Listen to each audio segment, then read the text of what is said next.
Hello and a very good evening. Hopefully आप सभी students अच्छे होंगे। फर्स्ट एडिटोरियल द हिंदू का अभी फटाफट से कवर करेंगे। मेरा नाम है अमन बहल और ये आर्टिकल लिखा गया है मॉब लिंचिंग पे।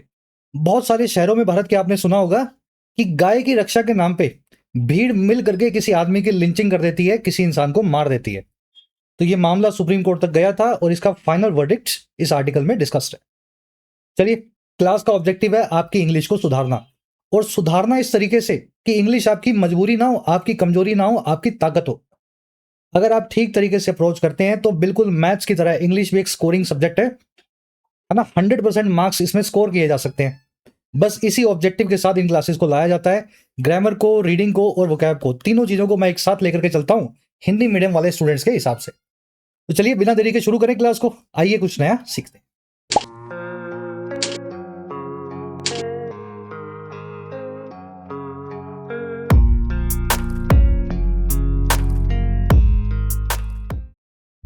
ऑलराइट, कह रहा है जी इनग्लोरियस रिट्रीट। देखिए, रिट्रीट का मतलब होता है पीछे हटना, और इनग्लोरियस, देखिए जिस चीज में ग्लोरी ना हो, जिस चीज में गरिमा ना हो, गरिमा विहीन रिट्रीट बोल सकते हैं आप। जब आप किसी को कुछ सामने से कह दो और बाद में आपको पता लगे कि मैंने तो किसी गलत आदमी से पंगा ले लिया, तो फिर जब आप पीछे हटते हो कह करके, सामने से झगड़ा करके, उसको अंग्रेजी में बोलते हैं इनग्लोरियस रिट्रीट। कह रहा है जी ऐसी ही कुछ रिट्रीट हमारी सुप्रीम कोर्ट ने भी की है। चलिए किस मामले में रिट्रीट की है अभी देखते हैं आगे। कह रहे the court's failure to uphold its directives on cow vigilantism is shocking. कह रहा है ये जो कोर्ट का फेलियर है, फेलियर क्या होता है? नाकामयाबी। कह रहा है कोर्ट की जो नाकामयाबी है, असफलता है अपहोल्ड करने की, मेंटेन करने की, बनाए रखने की। और किसको? अपने खुद के ही डायरेक्टिव्स को, अपने खुद के ही पुराने ऑर्डर्स को। और किस चीज पे? काउ विजिलेंटिज्म पे, या फिर काउ को लेकर के होने वाले अपराधों पे। कह रहा है ये जो फेलियर है ना कोर्ट का, कि अपने ही पुराने ऑर्डर्स को कोर्ट अभी मेंटेन नहीं कर रही, ये फेलियर अपने आप में शॉकिंग है, बड़ा ही झटका देने वाला है। शॉकिंग क्या चीज है जिसमें आपको झटका लगे, शॉक लगे? चलिए, कोर्ट्स फेलियर सब्जेक्ट है, फेलियर आप समझते हैं, नाकामयाबी को बोलते हैं। वर्ब है इसकी, वर्ब है इसकी इज। शॉकिंग यहां पे एडजेक्टिव है, अब ये वर्ब नहीं है। Shocking, disappointing, surprising. शॉकिंग यानी जो शॉक दे, डिसअपॉइंटिंग यानी जो डिसअपॉइंट करे, सरप्राइजिंग यानी जो आपको अचंबा दे। ये सारे एडजेक्टिव्स हैं, इनको वर्ब की तरह ट्रीट करने की जरूरत नहीं होती। चलिए, अब ये अपहोल्ड वर्ड को देख लेना। अपहोल्ड का मतलब होता है किसी चीज को बनाए रखना, मेंटेन करना। इसका बिल्कुल उल्टा होता है, इसका बिल्कुल उल्टा होता है स्ट्राइक डाउन। ये लीगल लैंग्वेज में बहुत यूज होगा। अगर कोर्ट ने अपने पुराने किसी ऑर्डर को बनाए रखा तब तो अपहोल्ड किया, अगर उसको हटा दिया तो स्ट्राइक डाउन कर दिया। ये दोनों एक दूसरे के एंटोनिम्स हैं। फेलियर का मतलब होता है नाकामयाबी, और अंग्रेजी में बड़ी नाकामयाबी के लिए हमारे पास 3 वन वर्ड्स हैं। कर दूं मैं वीडियो को पॉज? सभी लोग ट्राई देंगे। बड़ी नाकामयाबी को, बड़ी असफलता के लिए 3 कौन कौन से वन वर्ड्स आपको करवाए गए? चलो कमेंट्स में डालना जिनको याद है। पहला वन वर्ड है नाकामयाबी का, बड़ी नाकामयाबी का, डिबैकल। और दूसरा है जी सेटबैक। तीसरा कौन सा है? अब तीसरा मुझे याद नहीं आ रहा, आप ही बताना कमेंट सेक्शन में। कामयाबी के, नाकामयाबी के, बड़ी सफलता के, हर जगह तरह के जो वन वर्ड्स है आप मेरे साथ सीख चुके हो। नहीं अगर सीखे हैं, अभी तक नए आए हो, तो क्लासेस में रेगुलर रहो। वन वर्ड्स और वोकैब का अपना सारा पोर्शन अच्छे से कवर्ड है। चलिए जल्दी से बढ़े आगे। विजिलेंटिज्म आगे आपको दिखाएंगे।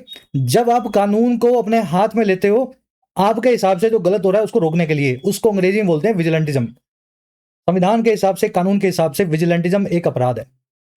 चलिए, इस आर्टिकल की आपको दिखाते हैं वोकैब। 5 वर्ड्स हमारे पास शुरू में, एक साथ देख लो ताकि क्लास को स्मूथली ले पाओ। जरूर से एक लाइक और एक शेयर दें इस चैनल को। अभी एक हाइप का ऑप्शन भी आया है, हाइप दे दोगे या शेयर करोगे, लाइक करोगे, ये आपका फ्री ऑफ कॉस्ट तरीका है इस चैनल को प्यार दिखाने का, ताकि ये दूसरे तैयारी करने वाले स्टूडेंट्स तक पहुंच सके।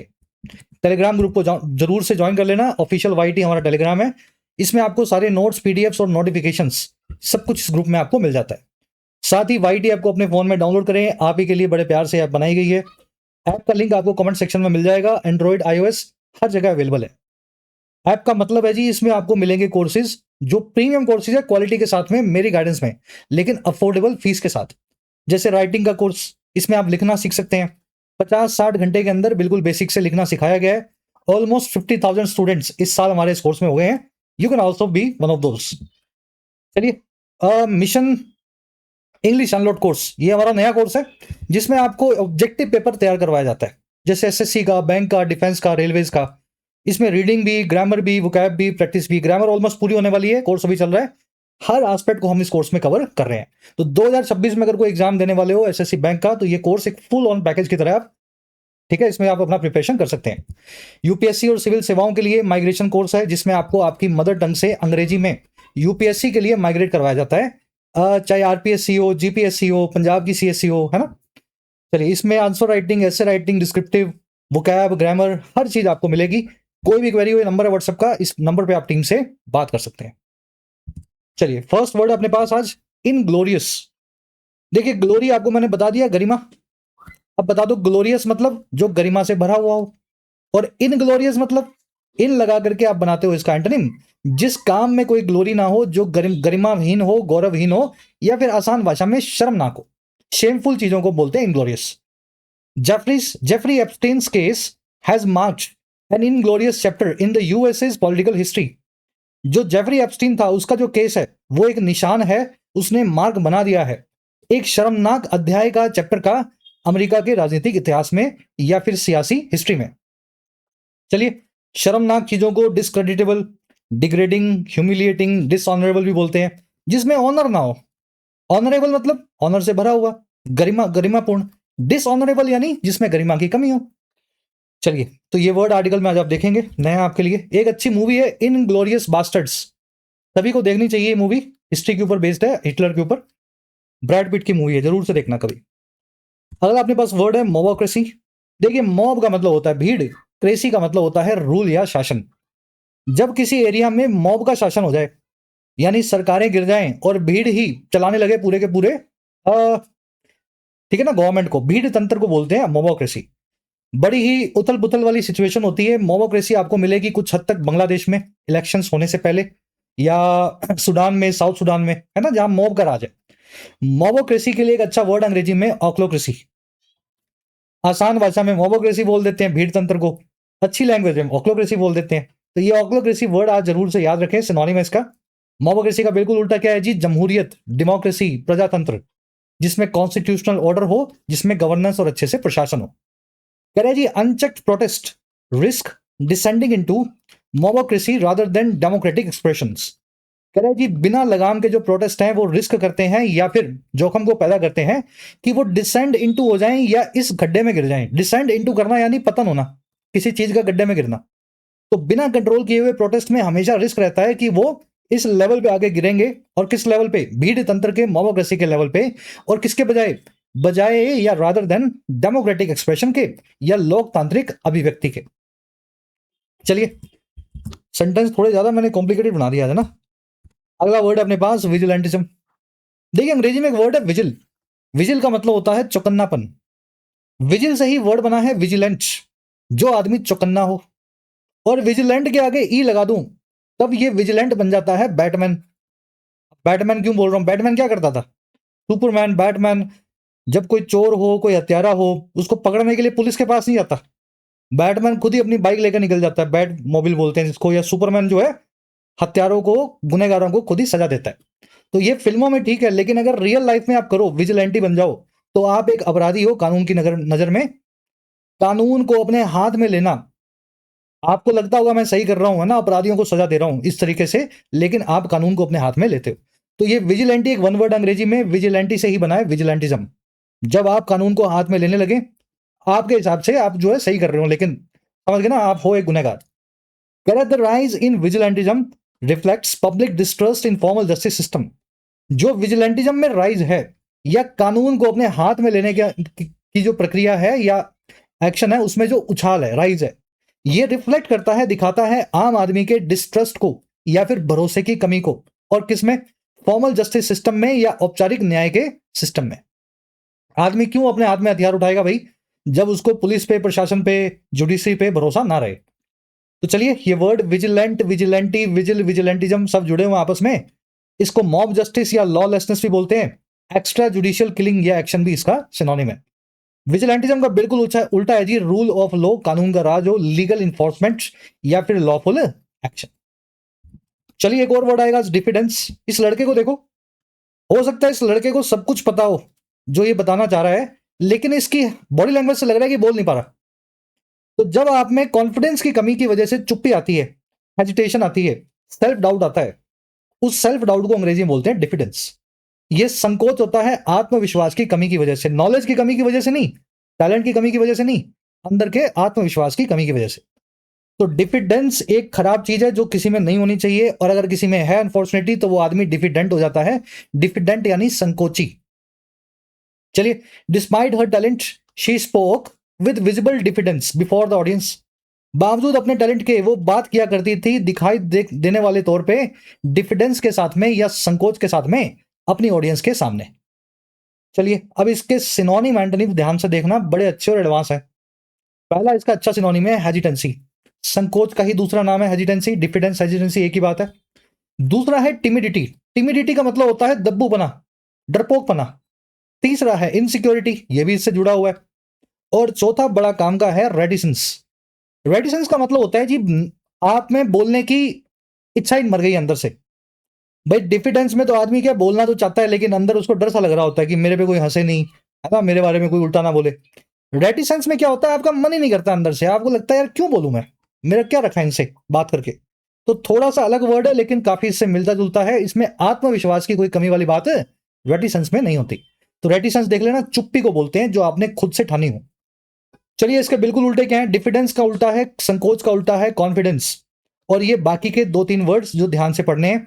ऑडेसिटी और इंट्रेपिडिटी दोनों को बोलते हैं हम हिंदी में उद्दंडता। जब आप एकदम बिंदास होकर के बात करते हो, अथॉरिटी के सामने भी डरते नहीं हो किसी से, चाहे गलत बात हो सही बात हो आप बोल देते हो, ऐसी उद्दंडता को अंग्रेजी में ऑडेसिटी और इंट्रेपिडिटी बोलते हैं। इंट्रेपिड और ऑडेशियस एकदम उदंड आदमियों के लिए एडजेक्टिवल फॉर्म है। चलिए, आज ये वर्ड बड़ा अच्छा है, इसके सिनोनिम एंटोनिम्स याद रखने वाले हैं, इसलिए आपको अलग से टाइम देके बता रहा हूं। अब आ जाओ आर्टिकल पे। अच्छा, एक वर्ड और है, लास्ट वर्ड जो है ना, इसको याद करने की ट्रिक आपको बताई हुई है, सैक्रोसैंक्ट। देखिए, कहीं पे अगर सैकड़ों सेंट्स यानी साधु इकट्ठे हो जाएं तो वो जगह कैसी होगी, सैक्रोसैंक्ट जगह होगी, तो मतलब बड़ी होली होगी, पवित्र होगी। समझ गया आप क्या कहना चाह रहा हूं। पवित्र और अभंग चीजों को अंग्रेजी में बोलते हैं सैक्रोसैंक्ट।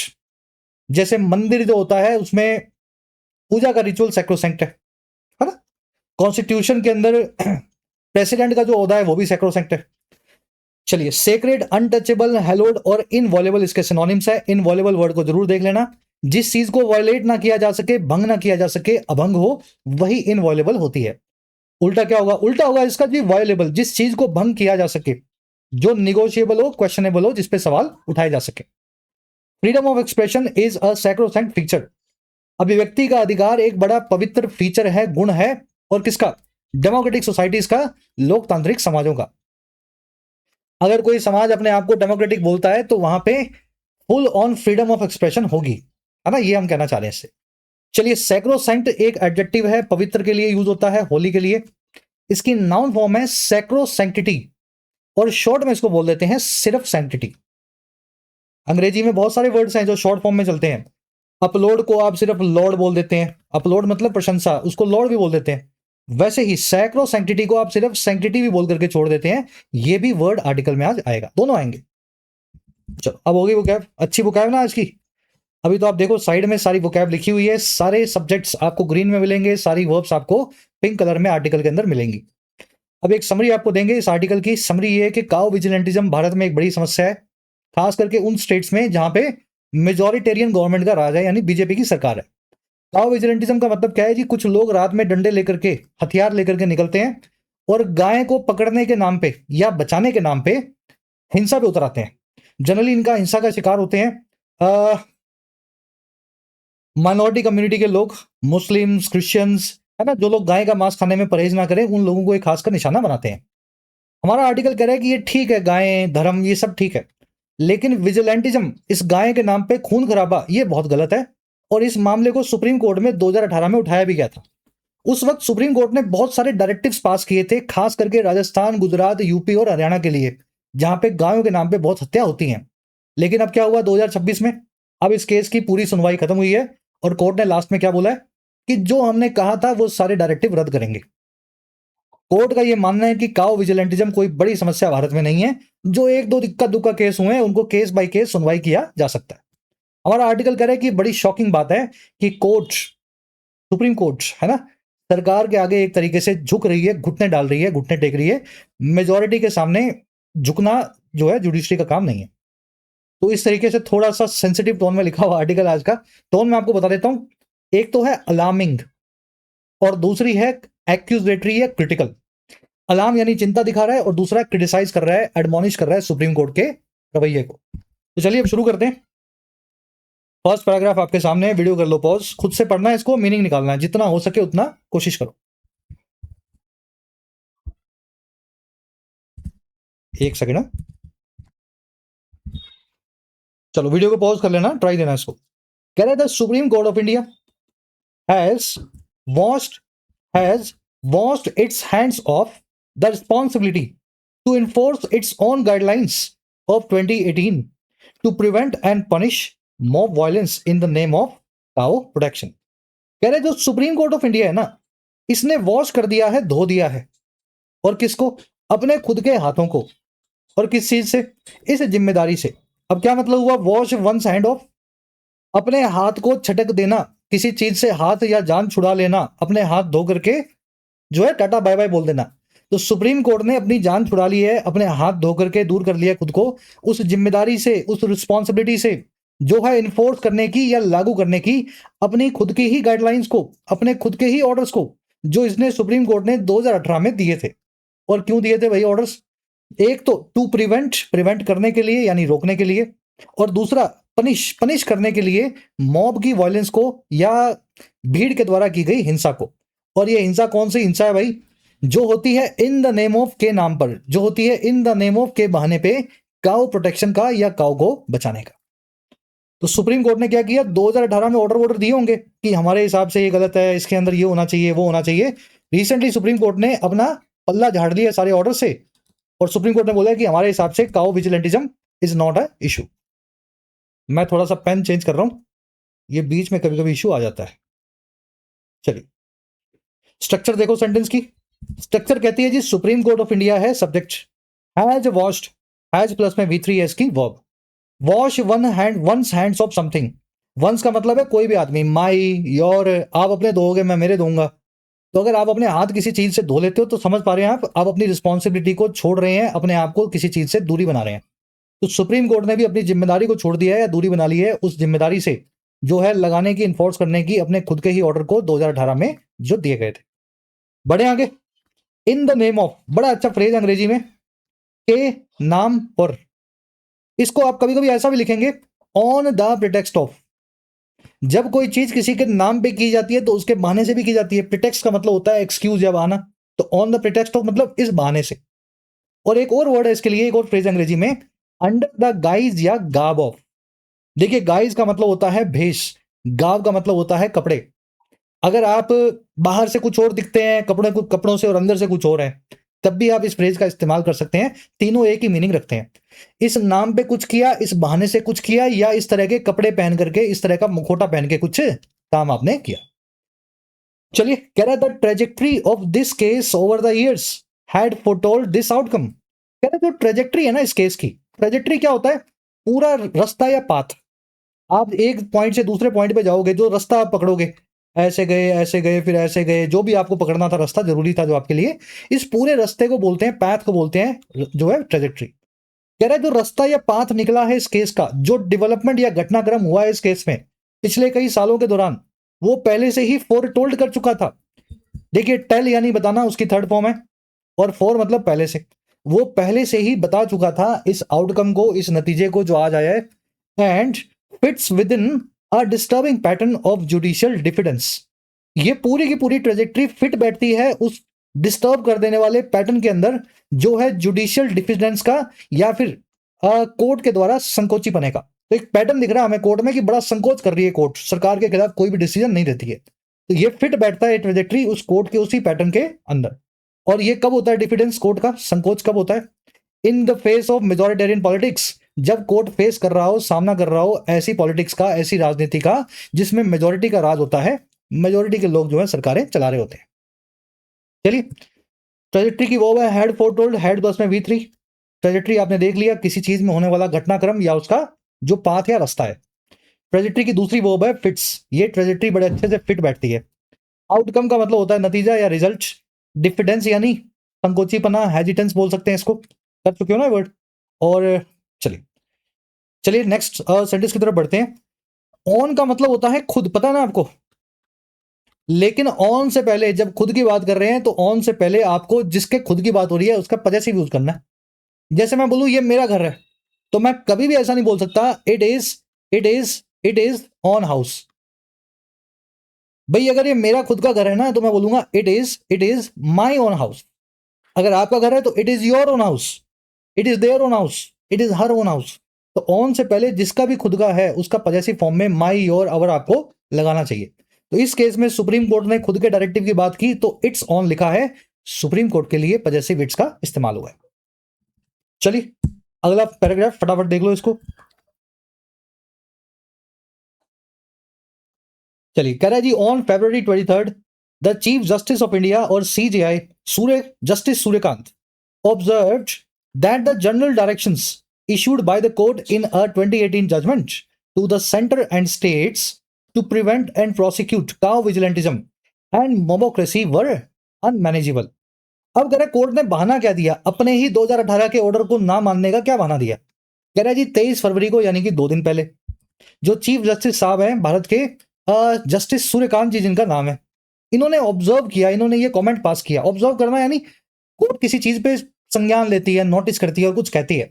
तो उन्होंने नोटिस करके ये कहा कि जो जनरल डायरेक्शन इशूड थे वर्ब की थर्ड फॉर्म लगा के एडजेक्टिव फॉर्म में, और किसके द्वारा, बाय लगा के बता रहा है कोर्ट के द्वारा, और कब, इन लगा के बता रहा है 2018 की एक जजमेंट में। और किसको दिए गए थे, ये टू लगा के बताएगा, केंद्र सरकार को और राज्यों को। अच्छा क्यों दिए गए थे, ये इन्फिनिटिव फॉर्म में बताएगा, टू प्रिवेंट रोकने के लिए, टू प्रिवेंट रोकने के लिए, एंड प्रोसिक्यूट सजा देने के लिए। प्रोसिक्यूट होता है किसी को कोर्ट में लाके सजा देना, और किस चीज को सजा देंगे, रोकेंगे, काउ विजिलेंटिज्म को, काउ के नाम पे होने वाली हत्याओं को, और मोबोक्रेसी को, भीड़ तंत्र को। अरे सुप्रीम कोर्ट ने ये ऑब्जर्व किया कि इसकी जो डायरेक्शन थी ना 2018 की, जो इन्होंने दी थी काउ विजिलेंटिज्म को रोकने के लिए सेंटर को, स्टेट्स को, ये सारी डायरेक्शन जो हैं ये अनमैनेजेबल हैं, इनको मैनेज नहीं किया जा सकता। मतलब सुप्रीम कोर्ट का ये कहना है कि हमने बहुत ज्यादा कुछ कह दिया था उस डायरेक्शन में, हमारे हिसाब से स्टेट्स और सेंटर जो है इतना इन डायरेक्शंस को फॉलो नहीं कर सकते, तो हम इनको वापस ले रहे हैं। चलिए चीफ जस्टिस साहब की वर्ब है ऑब्जर्व्ड, इन्होंने ऑब्जर्व किया ऐसा। डायरेक्शंस की वर्ब है वर्ड। अनमैनेजेबल यानी जिस चीज को मैनेज ना किया जा सके। इसके लिए एक बहुत अच्छा वर्ड अंग्रेजी में आई से शुरू होता है। अनमैनेजेबल चीज जिसको हैंडल करना, मैनेज करना बड़ा मुश्किल हो। लिख दूं क्या, जितनों याद है बता दिया करो भाई। इंट्रैक्टेबल, सर्च करना इस वर्ड को डिक्शनरी में। इंट्रैक्टेबल यानी डिफिकल्ट टू मैनेज या अनमैनेजेबल। चलिए मोबोक्रेसी, ऑक्लोक्रेसी भीड़ तंत्र को बोलते हैं। विजिलेंटिज्म यानी कानून को बचाने के लिए ही कानून को हाथ में लेने का काम, बैटमैन बन जाने का काम। प्रोसिक्यूट का मतलब होता है किसी गलत आदमी को कटघरे में लाके उस पर केस चलाना, उसको सजा देना। अंग्रेजी में वर्ड है प्रोसिक्यूट, जो लीगल टर्म है, कानून में, कोर्ट में यूज होती है। लेकिन इससे मिलता जुलता एक और वर्ड अंग्रेजी में परसिक्यूट। इसका मतलब होता है किसी को उसकी जाति, धर्म, लिंग या नेशनैलिटी के आधार पर बुली करना। जैसे किसी कंट्री के अंदर माइनॉरिटी को बुली किया जाए, परेशान किया जाए, सताया जाए। जैसे हमारे यहाँ नॉर्थ इंडिया में नॉर्थ ईस्ट वालों को परसिक्यूट कर देते हैं, कुछ लोग करते हैं ना, उनको चाइनीज चाइनीज बोलते हैं उल्टा पुल्टा। तो यही जब किसी को बुली करते हैं तो ये परसिक्यूट है। अब देख लो ये दोनों अलग अलग वर्ड्स हैं। प्रोसिक्यूट बिल्कुल सही है एकदम, कोर्ट में किसी को लाके केस चला रहे हो। परसिक्यूट गलत है, जब आप सड़क पे किसी के साथ भेदभाव करते हो। कह रहा जी the CJI favoured an approach of taking up each crime on its singular facts and merits. कह रहा जी फिर जो चीफ जस्टिस साहब है सूर्यकांत साहब, इन्होंने फेवर किया वर्ब की सेकंड फॉर्म लगा के, वे इस पक्ष में थे। और किस पक्ष में, इस अप्रोच के पक्ष में थे जो है टेक अप करने की या उठाने की हर एक क्राइम को इसके खुद के सिंगुलर फैक्ट्स पे और इसकी मेरिट्स पे या इसके अंदर के वर्थ पे। मतलब उनके हिसाब से ये है कि भीड़ के नाम पे, काऊ के नाम पे जब भी भीड़ किसी की हत्या करती है तो वो एक जैसा क्राइम नहीं होता। जयपुर में हुआ है तो वो अलग केस है, अहमदाबाद में हुआ तो अलग है, और यूपी में बलिया में होगा तो डिफरेंट है। तो उन्होंने ये बोला कि हर केस को उसके हिसाब से अलग अलग देखा जाए। और क्या बोला इन्होंने, कह रहा है जी वेंट ऑन टू, वो वेंट ऑन टू कर गए। देखिए अंग्रेजी में एक फ्रेज है go on to. Go on to मतलब किसी डायरेक्शन में आगे बढ़ जाना। तो सुप्रीम कोर्ट के सीजीआई साहब भी आगे बढ़ गए ये ऐड करने तक, टू ऐड, ये जोड़ने तक इस बात को, दैट वो ये, if someone's rights are infringed they could seek legal recourse. अगर किसी इंसान के राइट्स या अधिकार भीड़ के तंत्र की वजह से इन्फ्रिंज होते हैं या उल्लंघन होते हैं, तो वो लोग हमारे पास आए कोर्ट में और लीगल रिकॉर्ड्स को सीख करें, कानूनी हल को निकालने की कोशिश करें। तो सीजीआई ने यही बोला कि मतलब मॉब वायलेंस आपके साथ हो जाए, मॉब आपको जान से मार दे मान लो गलती से, तो आप कोर्ट में आ जाओ और केस दायर करो। आपके केस की मेरिट्स को देख करके हम उस केस की सुनवाई करेंगे और मॉब को सजा देंगे। चलिए, सीजीआई की वर्ब है, वर्ब की सेकंड फॉर्म लगा के फेवर, टेकअप करना, किसी चीज को उठाना, मुद्दे को उठाना। मेरिट का मतलब होता है वर्थ, किसी चीज के अंदर की वैल्यू।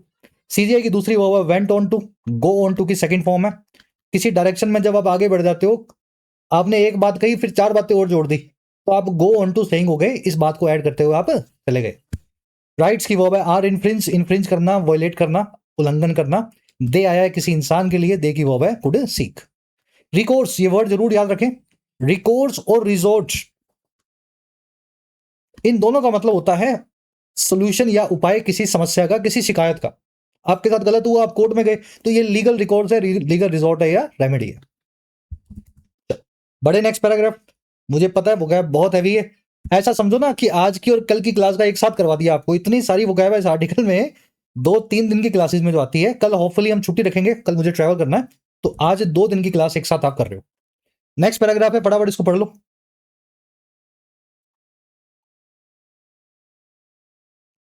चलिए, कह रहा है petitioners had sought contempt proceedings against states that have refused to implement preventive, punitive and remedial measures against cow vigilantism।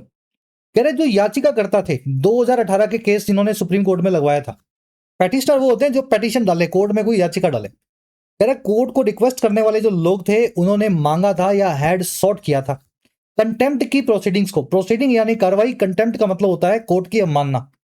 Court ने बोला कि ये होना चाहिए, अगर वो ना हो तो मतलब आपने भारत के संविधान और जुडिशियल सिस्टम का अपमान किया। तो ऐसा ही पेटिशनर ने कोशिश किया था कि वो भी कोर्ट में जाकर के अवमानना का केस चलाएं। और किसके खिलाफ चलाएं? उन राज्यों के खिलाफ चलाएं जिन्होंने रिफ्यूज कर दिया है, मना कर दिया है लागू करने को, इंप्लीमेंट करने को, ऐसे मेजर्स को, ऐसे कदमों को या उपायों को जो एक तो प्रिवेंटिव हो, रोकने वाले हो, दूसरा प्यूनिटिव हो, सजा देने वाले हो, और तीसरा रेमेडियल हो, समाधान करने वाले हो, रेमेडी हो। और किस चीज के खिलाफ? काउ विजिलेंटिज्म के खिलाफ, काउ के नाम पे होने वाली हिंसा के खिलाफ। तो राजस्थान, हरियाणा, गुजरात, यूपी, महाराष्ट्र, इन सभी स्टेट्स में क्या हुआ, जहां मोस्टली बीजेपी की सरकार है, एक्चुअल में वही बात है, आगे आप आर्टिकल में भी देखेंगे। तो इन सभी स्टेट्स के अंदर 2018 के एक सुप्रीम कोर्ट के ऑर्डर को लागू नहीं किया गया।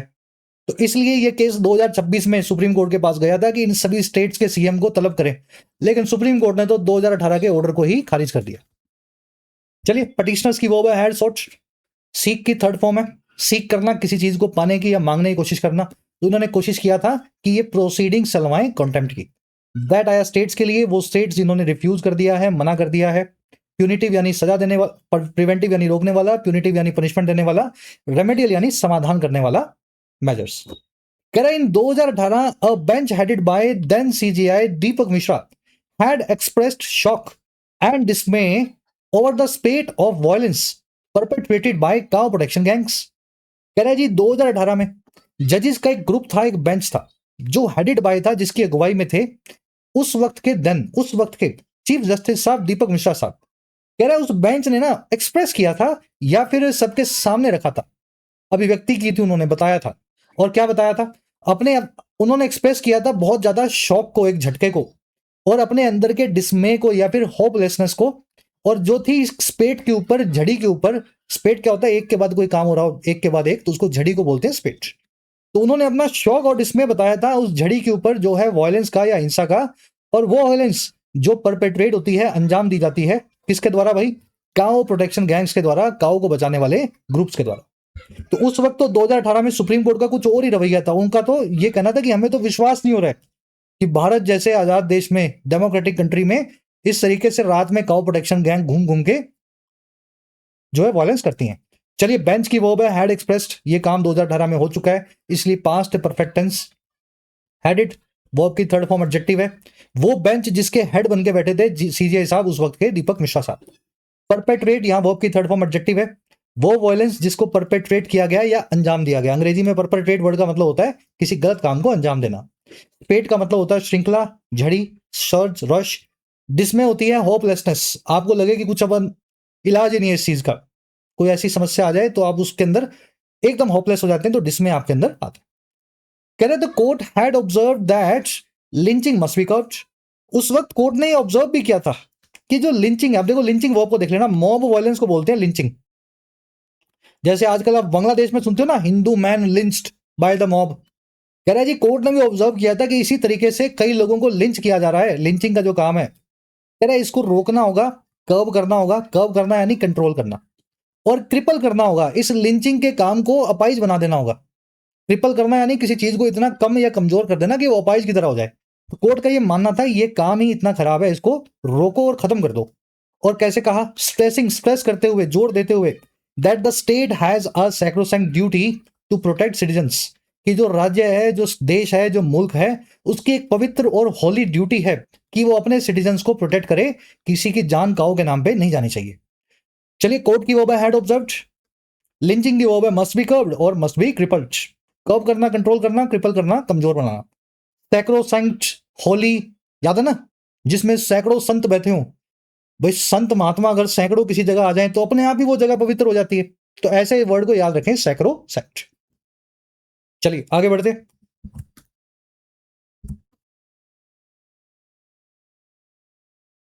वीडियो को पॉज कर लेना खुद से, मैं ज्यादा पॉज नहीं करता हूं, फिर लंबी हो जाती है क्लास, है ना। आपका काम है आप आराम से वीडियो को पॉज करके ट्राई करो।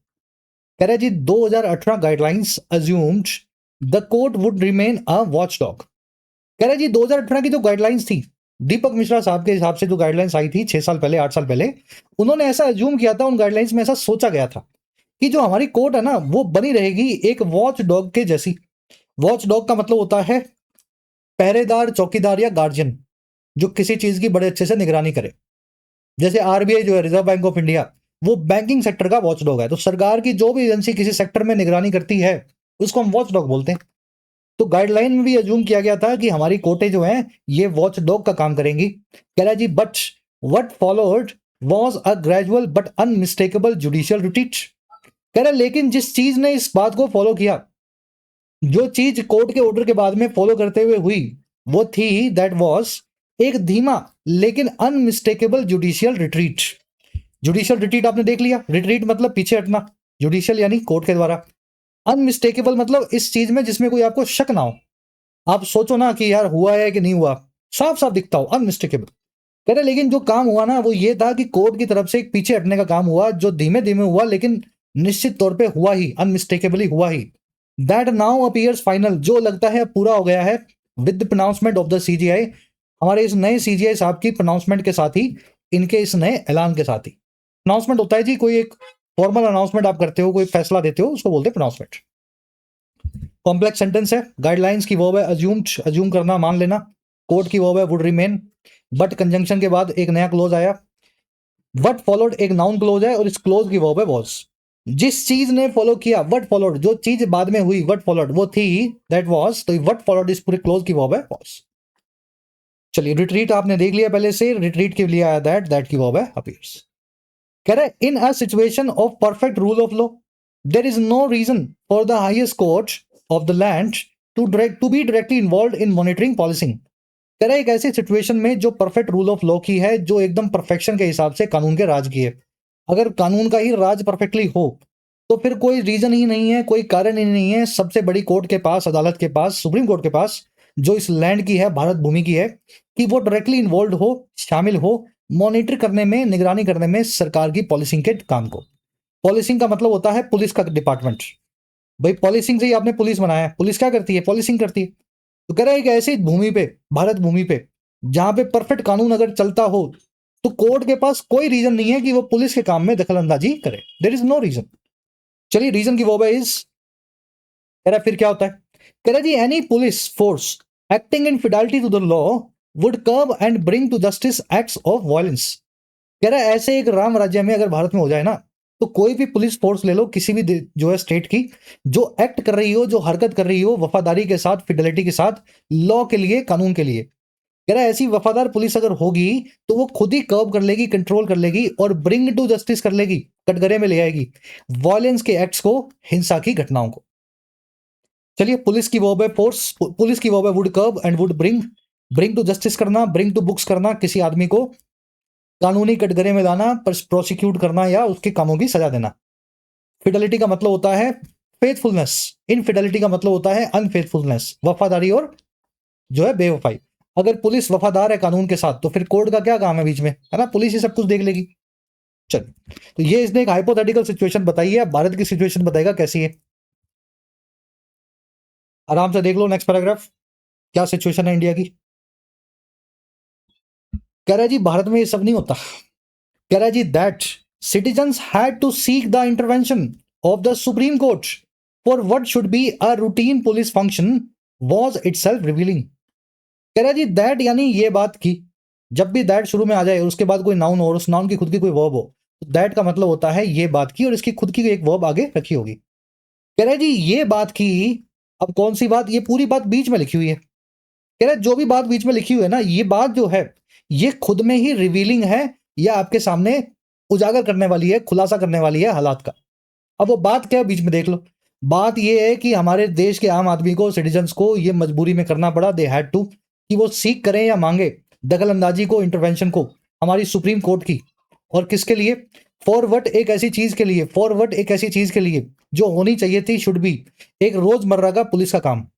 किसी ने मॉब इकट्ठी की, हमला किया, तो ये काम तो पुलिस का है ना, उस आदमी को सजा देना, मॉब को पकड़ना। कह रहे जी ये बात जो है ना कि भारतवर्ष के लोग जो हैं इतने पुलिस पे इतना भरोसा करते हैं कि पुलिस के रूटीन काम को भी लेकर के कोर्ट में चले गए। ये बात ही अपने आप में उजागर करती है भारत की सिचुएशन को। कह रहे जी and the 2018 judgment reflected that awareness.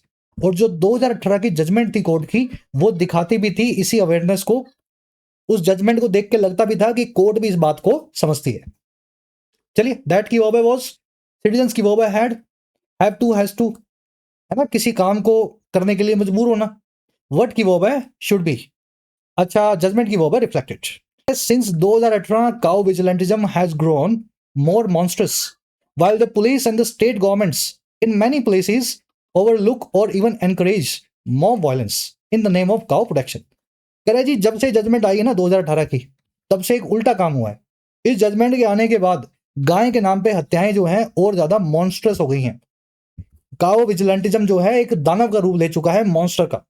जबकि जो पुलिस और स्टेट गवर्नमेंट है बहुत सारी जगहों पे, मैनी प्लेसेस में, वो या तो कर देती हैं ओवरलुक यानी कि नजरअंदाज, और कभी कभी तो बढ़ावा भी दे देती हैं, इनकरेज भी कर देती हैं मॉब को इकट्ठा करके वायलेंस करने का।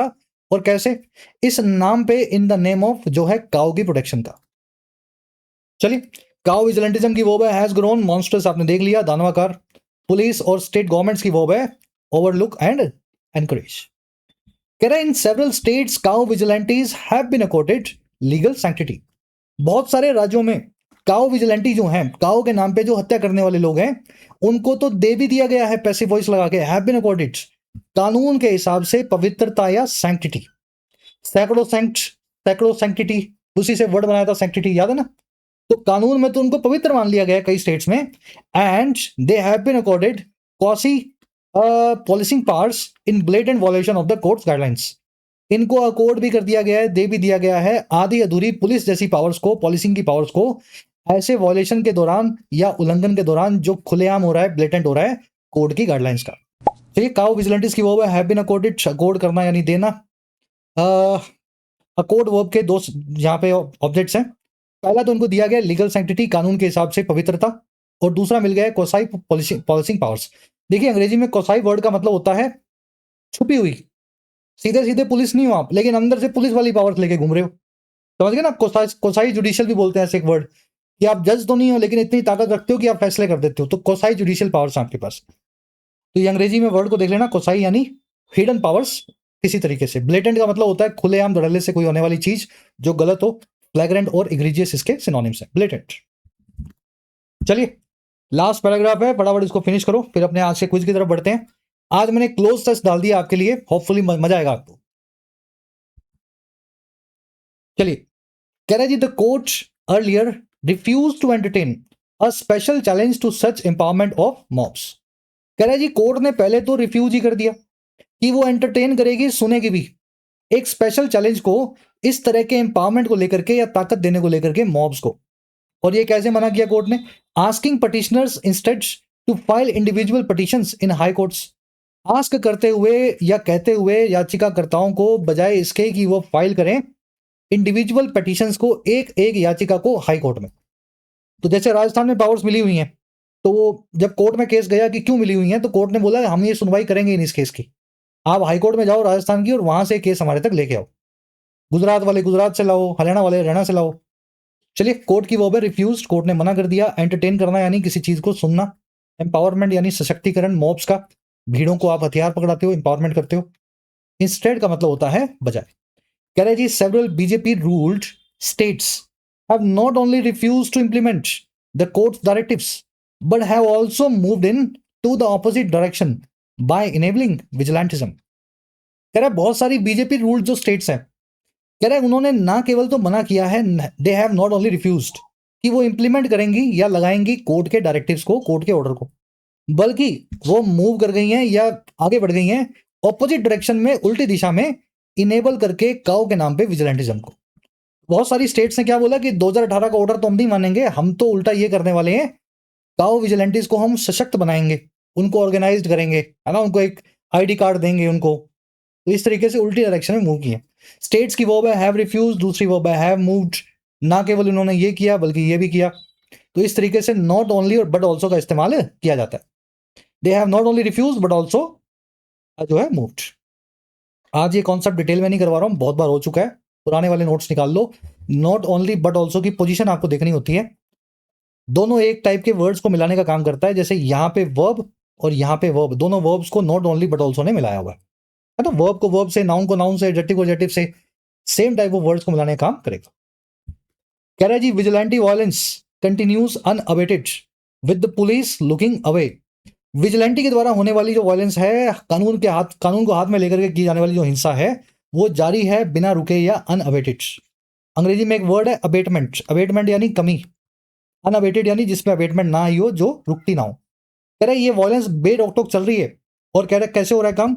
ये सारा काम हो रहा है पुलिस की शय के साथ, जब पुलिस लुक अवे करती है, दूसरी तरफ मुंह मोड़ लेती है।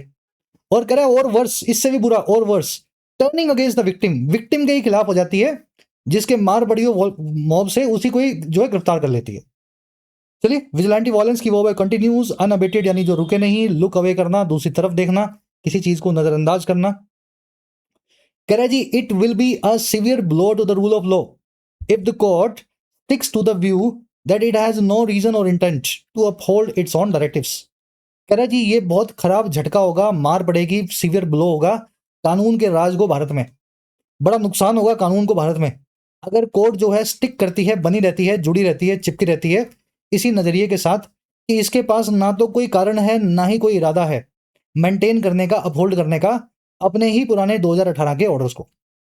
तो अगर कोर्ट जो है इसी व्यू के साथ रहती है ना अगले 2 3 5 10 20 साल, तो भारत में कानून के राज पे ये मॉब जो है बड़ा अटैक करेंगे। चलिए, हिट की वर्ब है विल बी, कोर्ट की वर्ब है स्टिक्स, स्टिक टू करना, किसी चीज से चिपके रहना, जुड़े रहना। हिट आया कोर्ट के लिए, वर्ब है इसकी हैज। रैप अप करें क्लास को, बड़ा आर्टिकल था आज का अगेन। आ जाओ जल्दी से, कुछ क्वेश्चंस हैं। फर्स्ट 2 क्वेश्चंस मेरे ख्याल से खुद ही कर लोगे, मैं वीडियो को पॉज कर रहा हूं।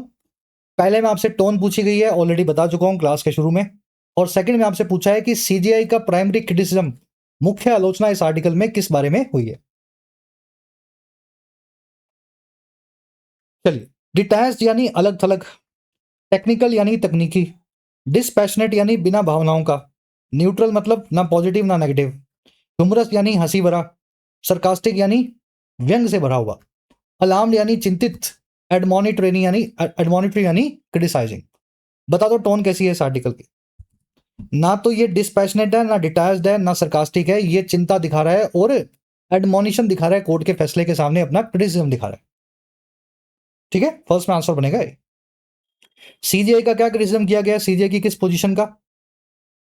सीजीआई की ये पोजीशन जो है ना कि काउ विजिलेंटिज्म जो है वो एक आइसोलेटेड इंसिडेंट है, उसके पीछे ना कोई मॉब होती है, ना कोई स्ट्रक्चर होती है, बस भीड़ के मन में आ जाता है, कहीं कहीं भीड़ जो है विजिलेंटिज्म कर देती है और एक एक केस को हम सुन लेंगे। कह रहा है ये जो इग्नोर कर रही है ना सीजीआई, कि एक पूरा स्ट्रक्चरल नेचर है काओ के नाम पे हत्याओं का, और इसको आइसोलेटेड इंसिडेंट बना रही है, बस इसी पोजीशन का क्रिटिसिज्म इस आर्टिकल में किया गया है। ये पूरा ऑर्गेनाइज तरीके से पॉलिटिकली मोटिवेटेड हो रहा है, नेताओं के द्वारा पुलिस की आंखें बंद करके लोगों को पैसे खिला करके ये काओ विजिलेंटिज्म करवाया जाता है। आप इसके बारे में पढ़ें, बहुत इंटरेस्टिंग और अनफॉर्चुनेट चीज है। चलिए, अब एक क्लोज टेस्ट अपने पास, मैं आपको 5 वर्ड्स दे रहा हूं, 1 2 3 4 5, और इन 5 वर्ड्स को आपको फिक्स करना है इन 5 जो हैं ब्लैंक्स में। मैं करवा देता हूं, पहले खुद से एक बार ट्राई ले लो, वीडियो को पॉज करो, आपके सामने क्लोज टेस्ट है, करो कोशिश। चलिए, पहले इन वर्ड्स को देख लेते हैं क्या है। परसिक्यूट वर्ब है एक, इसका मतलब है सताना। प्रोसिक्यूट वर्ब है एक, इसका मतलब है कानूनी कार्रवाई करना। ब्लेटेंट खुलेआम धड़ल्ले से होने वाली चीज, ये एक एडजेक्टिव है। सैंक्टिटी पवित्रता, ये एक नाउन है। रेटिसेंस चुप्पी जो आपने जानबूझ करके रखी हो, वो भी एक नाउन है। तो नाउन एडजेक्टिव वर्ब अपने पास 3 टाइप के वर्ड्स हैं, मीनिंग हमने निकाल लिए। अब सेंटेंस को देख लो। Despite official dash authorities allowed the dash erosion of constitutional dash. देखिए, ऑफिशियल एक एडजेक्टिव है, एडजेक्टिव के बाद में एक नाउन चाहिए, डिस्पाइट प्रीपोजिशन का ऑब्जेक्ट बनेगा। बावजूद सरकारी इस चीज के, अब जो चीज है वो देख लो। ऑफिशियल्स ने अलाउ किया डैश टाइप के इरोजन को। इरोजन का मतलब होता है कमजोर बनना किसी चीज में। इरोजन एक नाउन है, उससे पहले एक एडजेक्टिव चाहिए। नाउन से पहले एडजेक्टिव, एडजेक्टिव के बाद नाउन, पता ही है हमें। चलिए, ऑफ प्रीपोजिशन है, ऑब्जेक्ट है इसका कॉन्स्टिट्यूशनल। कॉन्स्टिट्यूशनल एक एडजेक्टिव है, तो मतलब एक ऑब्जेक्ट आपको नाउन फॉर्म में यहां चाहिए होगा। हर प्रीपोजिशन अपना नाउन एक ऑब्जेक्ट देती है। थोड़ा सा टेक्निकल जा रहा हूं मैं, लेकिन बड़ा आसान है इससे। यही तो आपको सिखाया मैंने अभी तक हमारी ग्रामर प्लेलिस्ट में, हमारे कोर्सेज में। मैं यही सिखाता हूं कि एकदम ऑब्जेक्टिव हो जाओ, जो भी दिखे उसको ब्रेक कर दो दिमाग में, उससे पूछ लो भाई तू क्या है, नाउन है, वर्ब है, एडजेक्टिव है, फिर अपने आप ट्रीट करो उसको जैसे आपका लॉजिक कहे। तो डिस्पाइट प्रीपोजिशन को ऑब्जेक्ट चाहिए, बावजूद सरकारी चीज के, अथॉरिटीज ने अलाउ किया इस टाइप के इरोजन को, एडजेक्टिव चाहिए यहां, जो है संवैधानिक कॉन्स्टिट्यूशनल इस टाइप की चीज का।